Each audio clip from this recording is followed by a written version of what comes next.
This podcast is intended to provide information for educational purposes only and to serve as a starting point for you to have a conversation with your personal physician. Nothing stated on this podcast should be considered medical advice. Consult with your physician before undertaking or changing any treatment plan. Abilify, Geodon, clozapine, olanzapine, lithium, Seroquel, risperidone. These are stronger medications, usually used more for bipolar disease, but are also used now. I'm seeing them being used for depression. These things cause 10%, 15. I mean, I've seen 50, 60, 70 pounds of weight gain from these meds. Welcome back to the Pound of Cure Weight Loss Podcast, episode 38, A Dose of Dilemma. Which antidepressants cause the most weight gain? Yeah. I mean, we've talked about this a lot. Yeah. Yeah. So we're doing something a little different. I know. It's exciting. We're shortening up these episodes. Deidre, who's been on the show, she has quite a commute. She lives a little bit, outside of Tucson. And she said, she came in one day and she said, my drive is 45 minutes and I couldn't finish your podcast episode. It's too long. You have to shorten it. And about 8 other people also told us our podcasts were too long, and we get it. We both talk a lot, so there's a lot to say. There's a lot of nuance we need to discuss. Yeah, I mean, we have a lot to say about this, and it's an interesting topic to both of us for sure. So anyway, we're shortening these things up, and we're going to kind of break it up. This is going to be really just kind of the segments are in the news and nutrition and economics of obesity, and we'll have the patient story as a separate episode, and we're bringing more experts in, which I think is going to allow us to have some interesting conversations, and then we're going to take the Q&A, and that's going to be another episode. So that'll mix things up, and we'll adjust the dose of the dose. We'll adjust, we'll adjust the rate of release, and let us know what you think about this. Please comment if you think it's a better way of doing it. If maybe you want 2-hour episodes, though. Do you think we could? I've heard one person tell us that I wish your episodes were longer because she takes her baby out for a walk in the stroller, and that's her time to listen to us. So okay, well, so you can do multiple episodes. Yeah, now you get to be with us twice a week. Cue them up. Yeah. Cue them up. All right, so what do we have for in the news? So this is a New York Times article. The name of the article is "A New Study Shows Which Antidepressants May Cause the Most Weight Gain." We've been talking about this. I've been talking about this for probably a decade about the weight gaining effect of medications, and I was really happy to see it make it into the popular press. And I think we're finally starting to, with the GLP-1s and the popularity, people are starting to look at obesity for what it is, a metabolic disease. And so when you're looking at this as a metabolic disease, obesity caused by weight-gaining medications makes total sense. So they looked at SSRIs. So these are kind of, the usual drugs that people are prescribed as a first-line agent for depression. So they looked at Lexapro, which is also known as escitalopram, Paxil, Cymbalta, Effexor. These things we see, I'd say probably a third to even, 40% of my patients in the office are on one of these medications. And I would bet about 60, 70% of the US population has taken one of these at one time. And so what they found is that, and they looked at, I think, 183,000 records. So we have such a rich database now with all these EMRs, and we can say, okay, which drugs were prescribed, and let's look at the weights for the 6 months after. And that's exactly what they did. And they found that by being prescribed Lexapro, Paxil, Cymbalta, or Effexor, you had a much higher chance of gaining 5% or more of your weight. So that's a lot. That's real weight gain. Yeah. And Zoloft and Wellbutrin, Zoloft is also sertraline, and Wellbutrin caused less weight gain, but still cause weight gain, which is interesting because Wellbutrin is part of Contrave, which is a weight loss medicine. But yet with Wellbutrin alone, we still saw weight gain in these patients. So here's the thing too that they didn't mention in the article, but it's important. These are the first line agents. We're seeing more commonly patients on these second line agents. These are things like Abilify, Geodon, clozapine, olanzapine, lithium, Seroquel, risperidone. These are stronger medications, usually used more for bipolar disease, but are also used now. I'm seeing them being used for depression. These things cause 10%, 15. I mean, I've seen 50, 60, 70 pounds of weight gain from these meds. And when you're working with someone on nutrition, it's like impossible to get someone on one of these meds to lose weight. Right. Like no matter what you do. Yeah, I'm interested. Do you know any more about like the mechanism of action and why it causes weight gain? I think we're starting to understand GLP-1s work centrally. And these meds also work centrally. By centrally, I mean on your brain. And so these meds work on your brain. And, the brain is such a complicated organ. And these are such blunt instruments when we're giving these medications that modify the receptors in the brain and the neurotransmitters. We're just opening up Pandora's box to some degree, right? I mean, it's really very blunt. At some point people will look back on these medications the way we might look back on like medieval times weapons and chivalry and knights and spears and jousting as like warfare, Yeah. like it's just so much less sophisticated than the way the brain works. And I don't know that we know the exact mechanism of action. It's probably known. I can say I don't know the exact mechanism. I hear it's, hunger. Yeah. Just that insatiable Yeah. hunger, just like as you're saying with the GLP-1s, like, well, that makes the hunger go away. And so if this is working centrally, just that overproduction of hunger stuff. It really gets down to the set point, right? These medications cause your set point to go up. GLP-1 medications, bariatric surgery, nutritional change, building muscle cause your set point to go down. These medications cause your set point to go up. Right. And so once that set point goes up, if your weight's at 200 and your set point is going up to 210 or 220, your weight's going to follow. You're almost powerless to prevent that. And so I think that's what we're seeing with these medications. And I think this really speaks to the idea that treating obesity effectively, getting long-term durable weight loss, requires a very comprehensive approach. It's not just here's our diet or let's do surgery. We have to look at this. I just saw a patient today who'd been on a medication for a long time. And I was like, this med causes weight gain? And he was like, no idea. Had no idea.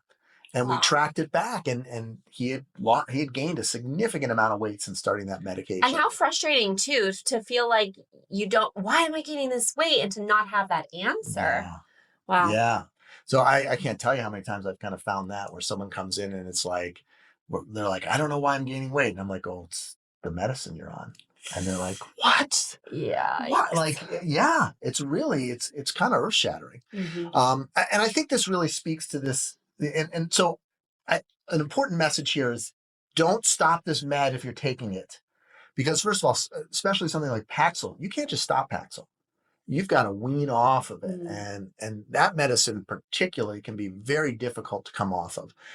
You have to work with your psychiatrist or the prescribing physician. Don't take this as you should stop this medicine if you're trying to lose weight. Take this as go back to your prescribing physician, have a conversation, and discuss alternative treatments which may be more weight neutral, particularly if you're not getting a lot of benefit of the med. Right. A lot of times we're like, you come in for your 5-minute appointment, and here's your prescription, on your way, and then you take that med for the next 4 years. Yeah. I mean, that's pretty common. What got my gears turning is we see all of this new emerging research about how the GLP-1s are having a benefit with depression and these other mental health conditions. So it's almost like I wonder if somebody who is struggling with weight gain from their mental health medications, the Ozempic, like, would it, it might help with the weight loss and I don't know. It's kind of, we're not there yet, but we're going to be. Yeah. I think you're exactly right that we're going to start looking at GLP-1s potentially as a first line agent for depression, particularly in people who would also like to lose a little bit of weight. Right. The problem is too, a lot of people's mood is linked to their weight. That's true. And that food noise, that a constant preoccupation. Totally. So, if we can start to help people with weight loss and quieting the food noise and improving your mood, that's going to be a lot more attractive to most people than an SSRI. Totally. So I think there was a saying I learned very early in medical school, which is that new physicians have 10 different drugs for each problem. And experienced physicians have one drug for 10 different problems. Yeah. And I think I've learned that. Like, you just kind of start to learn over the years, hey, this drug works. This drug's kind of crap. Like metformin. Yeah. Doesn't really do much. I've never really seen metformin work for pretty much anything.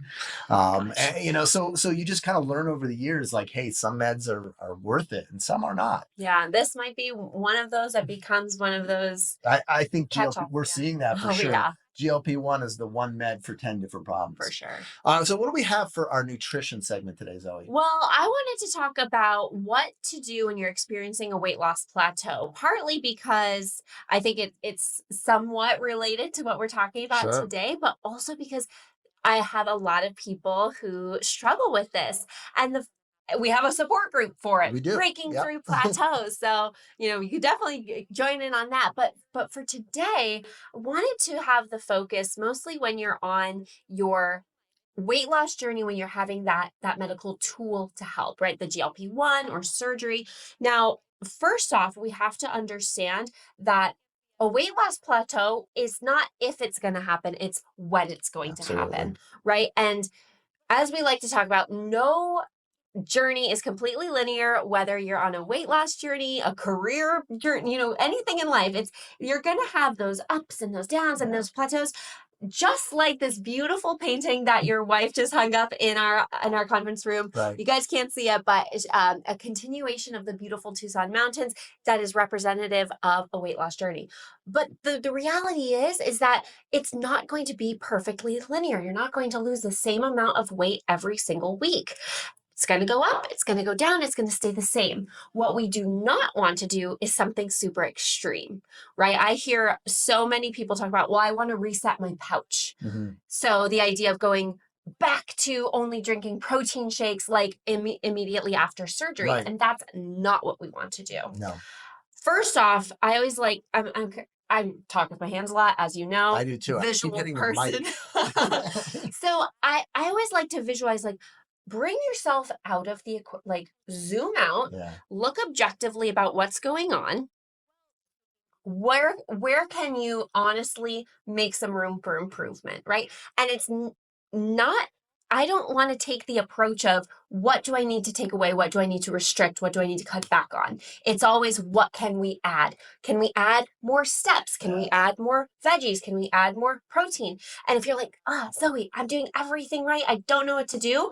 Well, taking maybe a food log actually and creating some awareness through that can be very beneficial.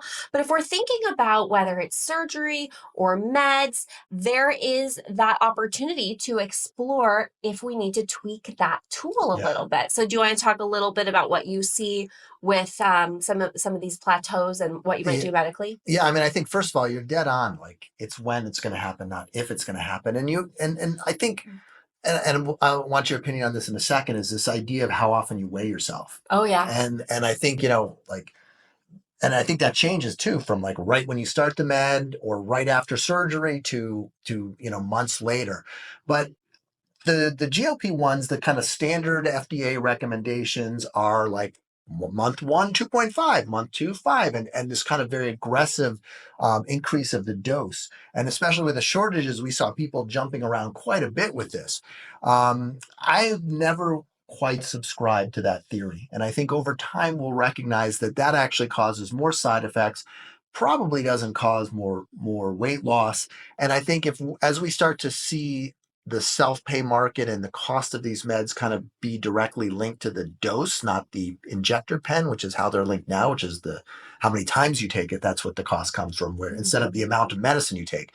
I think over time we'll start to see some opportunity for people to at lower doses pay less than at higher doses. And if that's the case, and we actually have a lot of patients in our practice or our dosing strategies, they pay less when the dose is less.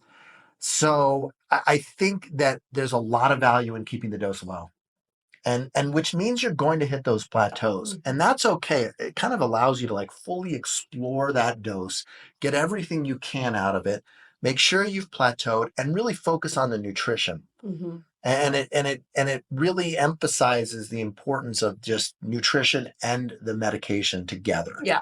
And then we go up on the dose. Right. And this kind of slow progressive, we've talked about, you're going to be on this for a long time.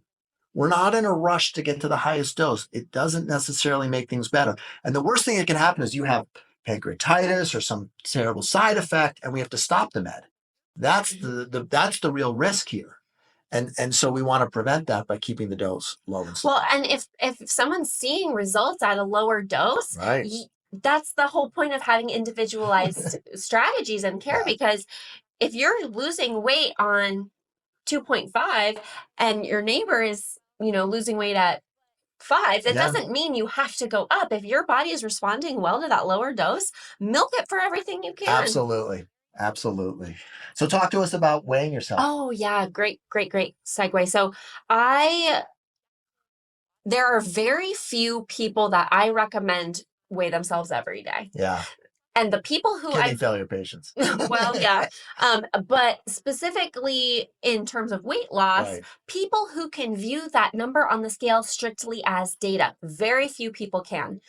Again, removing yourself emotionally from the situation, looking at this as objective, logical data that you can track and look at trend over time, because we know that those daily fluctuations, I literally had somebody come in for the weigh-in and the weigh-in accountability group today, where she's like, oh, yesterday I was 2 pounds lighter. I was like, I promise that those 2 pounds of weight on the scale were not 2 pounds of body fat that you just gained overnight. There are so many things outside of our control playing into that daily fluctuation number on the scale that most people drive themselves insane, right? You have this obsessive relationship. So unless you can strictly view it as data, take your average for the week and track that trend over time, don't weigh yourself every day. Yeah. I say once a week. I have plenty of patients who are very impacted emotionally by that number on the scale. Absolutely. And it becomes very triggering. And so for those patients, many of them have had their husband hide the scale. And guess what? There are so many other ways that we can measure progress that do not have to be so, traumatic. Totally. Yeah. I think kind of just as a follow-up to on what you said, the more a bad number on the scale ruins your day, ruins your mood, kind of puts you in a bad headspace, the less often you should weigh yourself. And I think that's another way of kind of stating what you exactly said, which is how much it impacts you. Just shorter. Yeah. All right. Well, that's a surprise for me to say something short. Well. I usually find the long way to say it. So what do we have for economics of obesity? So this is interesting, and to me, kind of a little bit of a heartbreaking discussion. So obesity is a socioeconomic disease, which means that depending on your socioeconomic standing in life, you are more or less likely to develop obesity. Mm-hmm. And so that's been borne out in a bunch of different studies, but I'm just going to talk a little bit about one that I saw. It's about childhood obesity, which we don't talk about. We actually don't treat childhood obesity in our practice. But anyway, I think there's a lot that can be drawn from this. So this is a study in Germany, in rural Germany.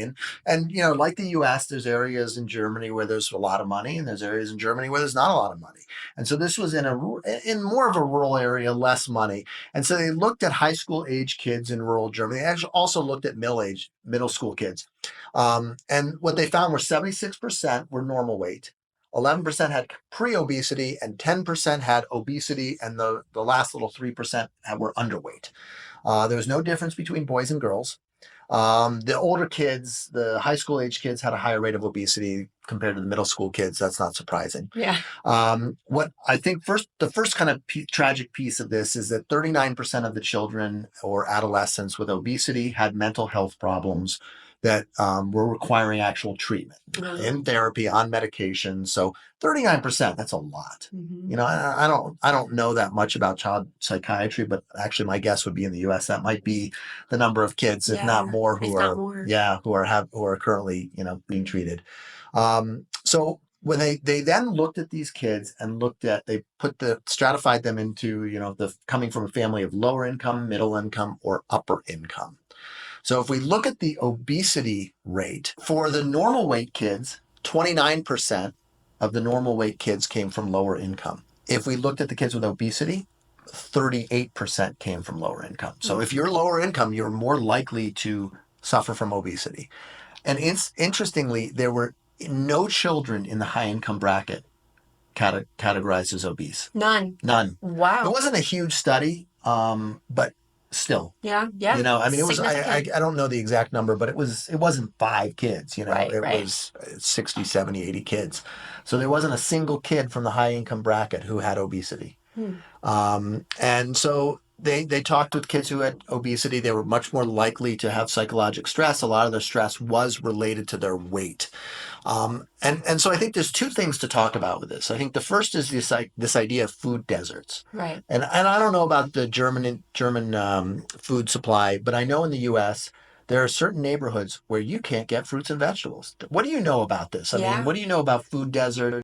And you must have studied some of that Oh, as certainly. Yeah. in your training. What's going on? What's being done for them? You know, how do you manage people who are living in food deserts? Right. Well, yeah, let's just kind of, like you said, define food Yeah, deserts. And I think we see a lot of food deserts in Arizona, yeah, just because of the rural nature. absolutely. And so it's the not lack of access to food, lack of access to nutrient dense, fresh, whole, Right. nutritious Yeah. foods, right? And so in these cases, we really want to capitalize on what is available. Can we stock up on frozen vegetables and fruit? What about canned? Maybe making a monthly trip to where there is maybe some more accessibility, or, working with some of those community partners such as the powwow or the market on the move, those sorts of things. Right. I think it really does boil down to trying to strategize and making the best choices you can in those certain situations, and then also doing a lot of your own prep work and freezing it and that kind of thing, which Right. takes time and energy. And a lot of food deserts are in those lower socioeconomic. They're only in lower, Right. right? You do not have food deserts in wealthy areas. True.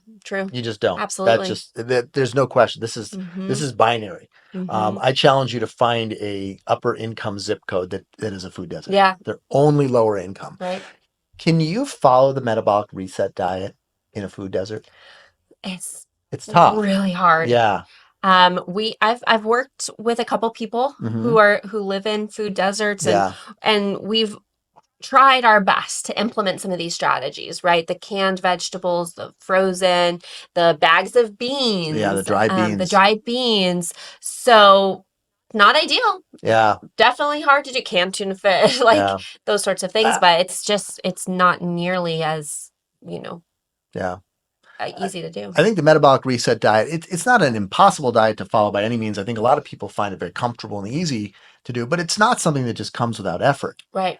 And so, to make it even harder by not having access to fresh fruits and vegetables is tough. I think food deserts is kind of the first thing that makes me worried, because I think deserts increase this disparity between and increase the frequency of obesity in people from lower socioeconomic classes. I think we're actually going to see this problem get much worse before it gets better.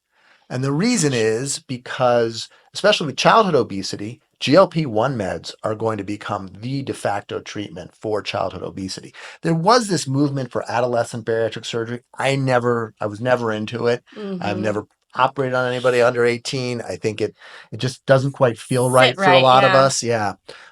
Even 18, 19-year-olds don't always feel right to me. But anyway, I think there was this move. That move has quieted down quite a bit with the success rate of GLP-1s.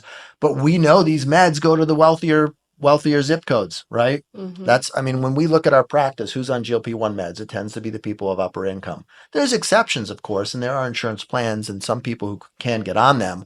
But if you look at the average out-of-pocket cost, it's 100, 200, sometimes 400, $500 a month.